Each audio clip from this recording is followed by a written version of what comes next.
नमस्कार, बुलेटिन में आपका स्वागत है और मैं हूं आपके साथ रितेश कुमार गौतम और बात करेंगे देवभूमि उत्तराखंड की खबरों की।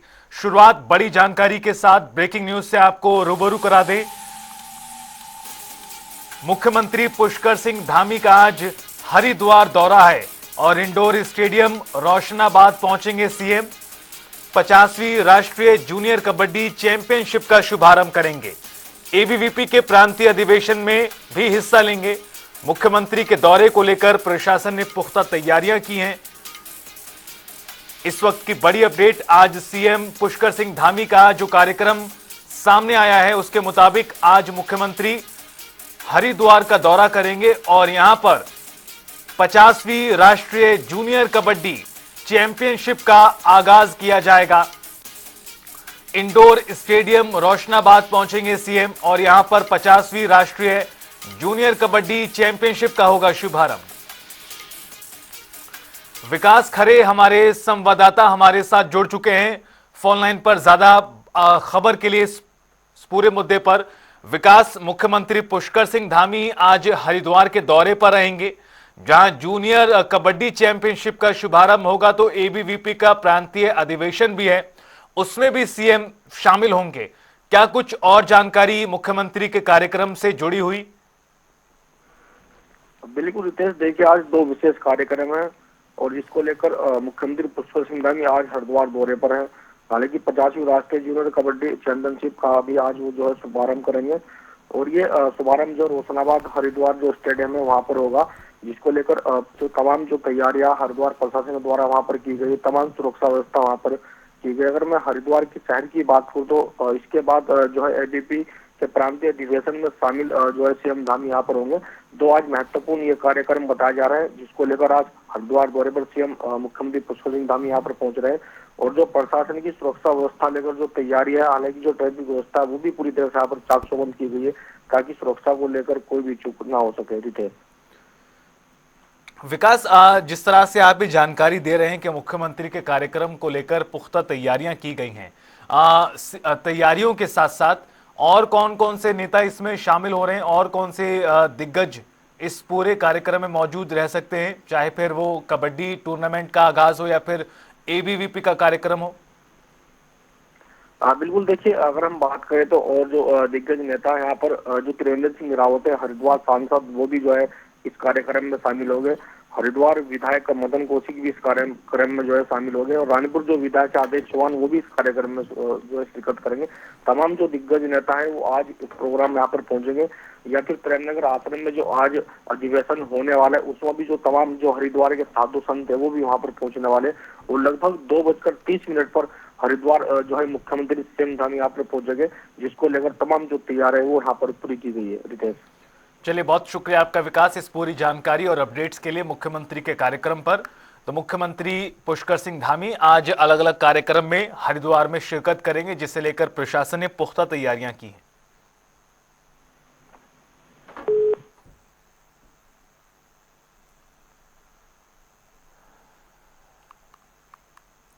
प्रदेश में प्रवासियों ने अपने काम के बल पर एक अलग पहचान बनाई है, जिस पर कैबिनेट मंत्री प्रेमचंद्र अग्रवाल ने अपनी प्रतिक्रिया देते हुए कहा कि 18 देशों में रह रहे उत्तराखंडियों से संपर्क किया जा चुका है। उन्होंने आगे बताया कि सम्मेलन में निवेश, हॉस्पिटैलिटी, वेलनेस, कौशल विकास, विदेश में रोजगार समेत कई मुद्दों पर महत्वपूर्ण चर्चा होगी।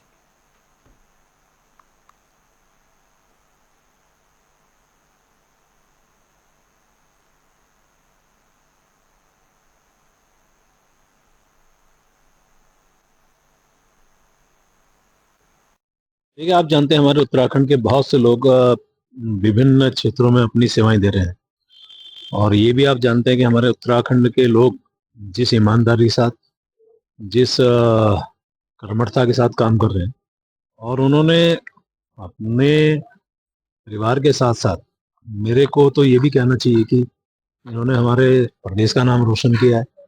अब उनसे आग्रह किया कि एक प्रवासी सम्मेलन जिस प्रकार से हम लोग यहाँ कर रहे हैं, सरकार की तरफ से हो रहा है, तो वो आए अपने हमारे इस उत्तराखंड में, अपने इस उत्तराखंड के बारे में अपने अनुभव साझा करें। क्या हम और उत्तराखंड के लिए उन लोगों के माध्यम से यहाँ कुछ अच्छा कर सकते हैं। तो ये सब और ये प्रवासी सम्मेलन का उद्देश्य रहेगा। और हमेशा हम लोग उन प्रतिभाओं का सम्मान करते हैं जो विभिन्न क्षेत्रों में अपनी सेवाएं दे रहे हैं। तो ऐसे प्रवासी भाई बहनों का अनेकों लोगों का रजिस्ट्रेशन उन्होंने किया है और भी ये संभावना है कि बढ़ेगा। तो मैं आने वाले प्रवासी उन भाइयों का बहुत स्वागत कर रहा हूँ और निश्चित रूप से अच्छी पहल है सरकार की। ऐसे जो नवाचार हैं हमारे माननीय पुष्कर सिंह धामी जो मुख्यमंत्री हैं वो करते रहते हैं और उसका परिणाम सकारात्मक भी दिखेगा। मुख्यमंत्री पुष्कर सिंह धामी के निर्देश के बाद सभी मदरसों की जांच गहनता से हो रही है। जो मदरसे रजिस्टर्ड नहीं हैं उनके खिलाफ एक्शन भी होगा, जिस पर उत्तराखंड बीजेपी की प्रदेश प्रवक्ता कमलेश रमन ने बयान देते हुए कहा कि सभी वर्ग के बच्चों को अच्छी शिक्षा का अधिकार है, केवल अवैध मदरसों के खिलाफ कार्रवाई करेंगे। देखिए, दिल्ली से लेकर और उत्तराखंड तक शिक्षा पर जोर दिया जा रहा है और माननीय पुष्कर सिंह धामी जी का सपना है कि प्रत्येक वर्ग के बच्चों को समान रूप से शिक्षा मिले। और इसी को लेकर के जो मदरसों के ऊपर जो जांच चल रही है, जो अवैध तरीके से चल रहे थे, मुझे लगता है कि बहुत ही ऐतिहासिक निर्णय है। और क्योंकि सभी को शिक्षा का पूरा अधिकार है और सभी भाषाओं का ज्ञान होना हमारे सभी जितने यहाँ के हमारे बच्चे हैं उनको होना चाहिए। और उत्तराखंड की तो धर्मस्थली शिक्षा के नाम से जानी जाती है। यहाँ से देश विदेश से लोग शिक्षा प्राप्त करने के लिए आते हैं। तो मुझे लगता है कि पुष्कर सिंह धामी जी ने जो जांच के आदेश दिए, ऐसे अवैध निर्माण जो मदरसों के हो रखे हैं उनकी जांच होनी ही चाहिए और सही तरीके से शिक्षा मिलनी चाहिए और उनका पुनरुत्थान भी होना चाहिए और दोबारा एक बार फिर एक अच्छे मॉडल तरीके से उन मदरसों को बनाया जाए ताकि हमारे उन बच्चों को भी जो चाहे किसी भी विशेष वर्ग के हों, उन बच्चों को भी शिक्षा का पूरा अधिकार मिलना चाहिए। मसूरी में गांधी चौक के व्यापारियों ने सांकेतिक धरना दिया। दरअसल व्यापारियों का कहना है कि मॉल रोड में पटरी व्यापारियों की दुकानें तेजी से बढ़ रही हैं। इसके अलावा अन्य कई परेशानियां हैं जिस पर प्रशासन कोई ध्यान नहीं देता। धरने के दौरान व्यापारियों ने स्थानीय पालिका और पुलिस के खिलाफ भी नारे लगाए। लाइब्रेरी क्षेत्र के व्यापारी इस अंडा मार्केट पट्टी से स्कूटियों से बहुत तरह ये मसला आज से नहीं चल रहा है, गत 5-7 सालों से चल रहा है। कहते कहते थक गए, अब हमारा सब टूट गया। जोर दे गए, हम करें तो करें क्या, किससे बोले, सुनता कोई नहीं। तो फिर यही है कि सड़क पर बैठ जाए, वो पटरी लगा के बैठे, वो स्कूटी खड़ी करके रहते हैं, हम भी सड़क पे आ जाते हैं, वो भी सड़क पर आ जाते हैं। शहर की बदहाल व्यवस्था को देख के आए दिन जो है बहुत दिल खराब होता है। उसके अलावा जब से कुछ सालों से जो सब चीज़ें अव्यवस्थित तरीके से बढ़ी हैं, चाहे वो पटरी व्यवसाय हो, चाहे वो स्कूटी व्यवसाय हो, चाहे वो एनक्रोचमेंट्स हों, उसकी वजह से यहाँ पर बिजनेस भी बहुत इफेक्ट हुआ है। और हमें लगता है कि क्वालिटी ऑफ क्राउड जो मसूरी में आया करता था उसमें भी काफ़ी गिरावट आई है। वो क्वालिटी ऑफ क्राउड अच्छे रेस्टोरेंट्स में खाना नहीं चाहता, अच्छी दुकानों पे शॉपिंग नहीं करना चाहता, क्योंकि उसकी सब ज़रूरतें जो है वो माल रोड पे ही पूरी हो जाती है।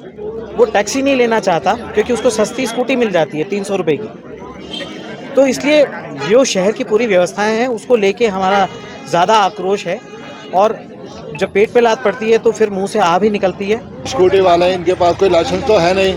अब जो बंदे अपनी प्रॉपर्टी में जो दुकान लेके करोड़ों रुपए की उनकी प्रॉपर्टी है, उसका अगर जो आप देखा जाए तो उसका मतलब महीने का किराया भी वापस नहीं आ रहा है, क्योंकि पटरी वाले स्कूटी वाले बिना लाइसेंस के जो है शासन प्रशासन इनको बैठा रहा है वोट बैंक के लिए, लेकिन आगे जो है जो दुकानदार जो अपनी कंप्लेन करते हैं उनकी तरफ कोई ध्यान नहीं है। तो सिर्फ अपना वोट देख रहे हैं। प्रशासन की बात यह है कि 31 तारीख को कोठाल गेट से लोगों को ये कहा कि अगर आपके पास बुकिंग नहीं है तो आप वापस चले जाइए। सारा शहर खाली रहा, मेरे ख्याल मैक्सिमम होटल खाली रहे। प्रशासन तो चाहता है कि मसूरी में कोई ना आए और जब कोई आएगा नहीं तो किसी तरह की कोई प्रॉब्लम नहीं होगी, ना तो पार्किंग की प्रॉब्लम होगी, ना बिजली की प्रॉब्लम होगी, ना पानी की प्रॉब्लम होगी।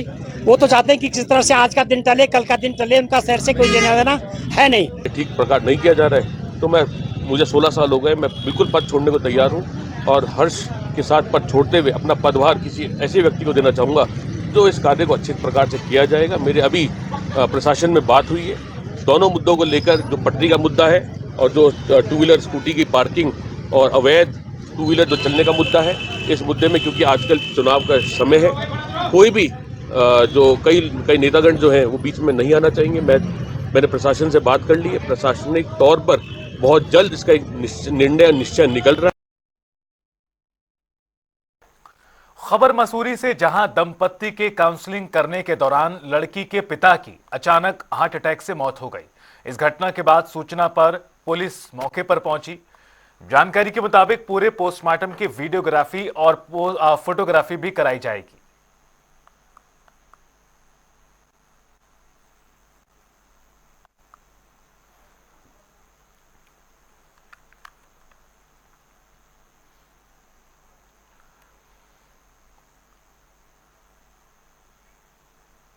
देहरादून में कांग्रेस प्रदेश अध्यक्ष करण माहरा ने मेयर प्रत्याशी वीरेंद्र पोखरियाल के समर्थन में कार्यालय का उद्घाटन किया, जिसमें वीरेंद्र पोखरियाल के साथ तमाम कार्यकर्ता मौजूद रहे। वहीं इस मौके पर करण माहरा ने कहा कि कांग्रेस इस बार बीजेपी से ज्यादा बेहतर प्रदर्शन करेगी।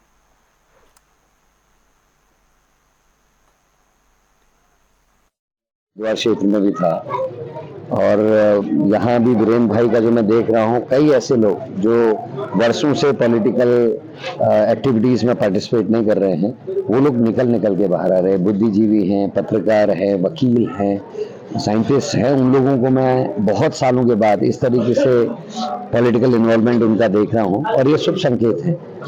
और ऋषिकेश में था, वहाँ भी मैं जिस तरीके का हुजूम नौजवानों का, नवयुवतियों का, बुजुर्गों का वहाँ देख रहा था, उससे लग रहा है कि एक माहौल कांग्रेस के पक्ष में है, बीजेपी से नाराजियां भी हैं। और आप सब लोग इस बात के गवाह हैं, अंकिता भंडारी से लेकर पेपर लीक, भर्ती घोटाले, खनन में खुद उनके एक सांसद ने, त्रिवेंद्र रावत जी जो पूर्व मुख्यमंत्री भी हैं, उन्होंने सदन में मामला उठाया है जो बहुत ही गंभीर है। और इन सारे चीजों को देखते हुए जनता में भी आक्रोश है।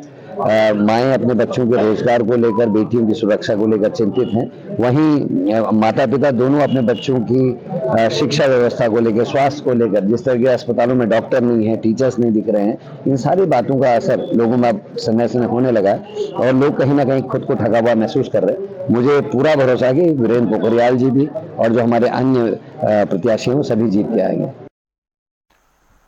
नगर निकाय चुनाव में सीटों के बंटवारे के बाद कांग्रेस खेमे में तनातनी का माहौल है। कांग्रेस के कई वरिष्ठ नेताओं ने पार्टी को अलविदा कह दिया है।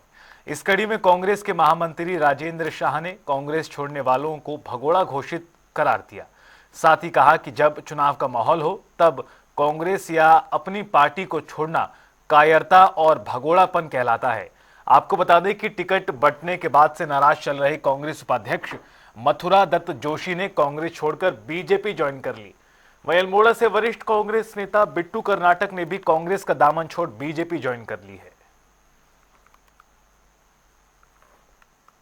देखिए, मेरा इस पर बहुत स्पष्ट कहना है कि अगर देश की एकता और अखंडता का सवाल है, अगर देश की किसी दूसरे देश के साथ लड़ाई शुरू हो गई है और उस समय लोग अगर अपने घर में बैठे हो तो वो देशद्रोही होता है। और अगर इसी तरह से, जिस तरह से हम लोकतांत्रिक पार्टी है, अगर चुनाव का बिगुल बच चुका है और उसके बाद अगर कोई भी कांग्रेस का नेता हो, कोई कितना बड़ा नेता हो, अगर वो कांग्रेस छोड़कर या अपनी पार्टी छोड़कर जाता है तो निश्चित तौर पर उसे भगोड़ा घोषित किया जाएगा। वो कांग्रेस का था ही नहीं जो छोड़कर भागे। चुनाव के रण के मैदान में छोड़ के भागने का मतलब भगोड़ा कहलाना, मैं ऐसे लोगों को भगोड़ा ही कहना चाहूंगा। हरिद्वार की शिवालिक नगर पालिका में बीजेपी और कांग्रेस के बीच जबरदस्त कांटे की टक्कर है। बीजेपी उम्मीदवार और पूर्व पालिका अध्यक्ष राजीव शर्मा के चुनाव कार्यालय का शुभारंभ हुआ है, जिसमें सांसद त्रिवेंद्र सिंह रावत समेत कई बीजेपी के नेता मौजूद रहे। इस दौरान जनसभा का आयोजन भी किया गया, जिसमें बीजेपी के बड़े नेताओं ने कार्यकर्ताओं को जीत का मंत्र दिया। पर भारतीय जनता पार्टी का बोर्ड रहा है और जो डेवलपमेंट के काम और जो नींव यहाँ पर रखी जानी चाहिए थी, वो मजबूत नींव रखने का काम यहाँ पर जो हमारे चेयरमैन के प्रत्याशी हैं उनको मिला। यहाँ के जो विधायक जी हैं सब जानते, बहुत शालीन हैं और काम पर फोकस्ड रहते हैं। मुझसे भी मुख्यमंत्री मैं उस समय था तो काफ़ी काम इन लोगों ने मुझसे भी यहाँ पर काम कराए। तो हमारी जीत का जो आधार होगा वो पिछले 5 सालों का जो कालखंड रहा है तो जो विकास का काम अभी पेंडिंग है, चाहे उसमें सड़क है, नाली है, पानी की टंकियों का प्रोजेक्ट है, इन सबको प्राथमिकता के आधार पर कराएंगे। लेकिन जो मुख्य कार्य अब की बार होगा वो ये है कि लोगों को अपने रोज़मर्रा के काम के लिए नगर पालिका के चक्कर न काटने पड़े। नगर पालिका लोगों के द्वार पे जाए। जो उन लोगों ने 5 साल का पिछले 10 साल में भी पूरे क्षेत्र में कोई विकास का काम, कोई जन समस्या का काम, कहीं कोई निर्माण के नाम पे कोई एक ईंट लगाई हो, कोई काम नहीं किया। पहली बार चुनाव लड़े, उसके बाद कोरोना आया। कोरोना के 2 साल वो कहाँ थे वो किसी को नहीं पता है। जनता के साथ ना खड़े हुए, ना उनका दुख दर्द बांटा, ना किसी भी तरह से मदद की। कांग्रेस ने निकाय चुनाव को लेकर अपने स्टार प्रचारकों की लिस्ट जारी कर दी है। ऐसे में बीजेपी भी जल्द अपने स्टार प्रचारकों को मैदान में उतारेगी। वहीं आगामी निकाय चुनाव को लेकर बीजेपी प्रवक्ता सुनीता विद्यार्थी ने जीत का दावा किया है। हमारा प्रत्येक प्रत्याशी जो है वो स्टार प्रचारक के रूप में जनता के बीच में है और कांग्रेस पार्टी का जो स्टार प्रचारक है नगर निगम के लिए जो निकाली गई लिस्ट है उसमें देखिए एक भी कार्यकर्ता नहीं है और जो भी लोग हैं वो वही बच्चे खुचे लोगों को जिम्मेदारी दी गई है ताकि वो लोग भी कांग्रेस छोड़ के इधर उधर ना हो जाए, इसलिए उनको इस तरीके से गुमराह किया जा रहा है। होना जाना कुछ नहीं है। भारतीय जनता पार्टी एक तरफा जीत रही है और 100 वार्डों में हमारा और पूरे प्रदेश के अंदर भी, अगर मैं देहरादून की बात भी करूं और पूरे प्रदेश की भी करूं तो एक तरफा जीत भाजपा की हो रही है और प्रत्येक प्रत्याशी हमारा स्टार प्रचारक के रूप में है। बाकी हमारी कल तक जो है लिस्ट भी आ जाएगी और प्रत्येक व्यक्ति जो है जो भाजपा से जुड़ा हुआ है वो स्टार प्रचारक के रूप में ही काम कर रहा है। तो वहीं बीजेपी के नेताओं का कहना है कि कांग्रेस में कार्यकर्ताओं का सम्मान नहीं किया जाता और एक परिवार ही उस पार्टी को चलाता है। ऐसे में कार्यकर्ता पार्टी नहीं छोड़ेंगे तो क्या करेंगे? इसे लेकर बीजेपी नेता सुरेश जोशी ने कांग्रेस पर कटाक्ष किया। प्रश्न तो आपने जो पूछा ये कांग्रेस के प्रवक्ता से पूछना चाहिए था, क्योंकि ये उन्हीं का प्रश्न था, मेरा प्रश्न नहीं है। लेकिन एक राजनीतिक दल का कार्यकर्ता होने के नाते जो प्रदेश का मेरा अनुभव है, मैं इतना कह सकता हूं कि ये सब कुछ इसलिए हो रहा है कि उस दल के अंदर आज जो है या तो एक परिवार उस दल को चलाने की कोशिश कर रहा है या कुछ गिने चुने लोग उस दल को कराने की कोशिश कर रहे हैं और वो दल जो है कि जो उत्तराखंड प्रदेश है उसकी भावनाओं के खिलाफ काम कर रहा है। यानी हम बार बार, जैसे मैं कहता हूं कि भाई सनातन विरोधी कार्य जो भी दल करेगा उसको उत्तराखंड एक्सेप्ट नहीं करेगा, उसका कार्यकर्ता भी एक्सेप्ट नहीं करेगा। तो आज उनके दल के अंदर जो इस तरह की भगदड़ मची हुई है तो उसका मूल कारण क्या है कि जो दल के बड़े लोग हैं वो संभाल ही नहीं पा रहे, क्योंकि ऐसा है कि उनको जो है अभी भी ये लगता है कि भाई हमारी सरकार आएगी तो हम कैसे प्रदेश को लूटेंगे, कैसे प्रदेश को बर्बाद करेंगे, इस काम पे वो लगे हैं। कहीं दूर दूर तक सरकार आती नजर नहीं आ रही है, लेकिन एक मन के अंदर उनकी भ्रांति है क्या पता आ जाए। तो ऐसी स्थितियां जब बनी हुई हैं। और फिलहाल इस बुलेटिन में इतना ही। आप देखते रहिए जनता टीवी।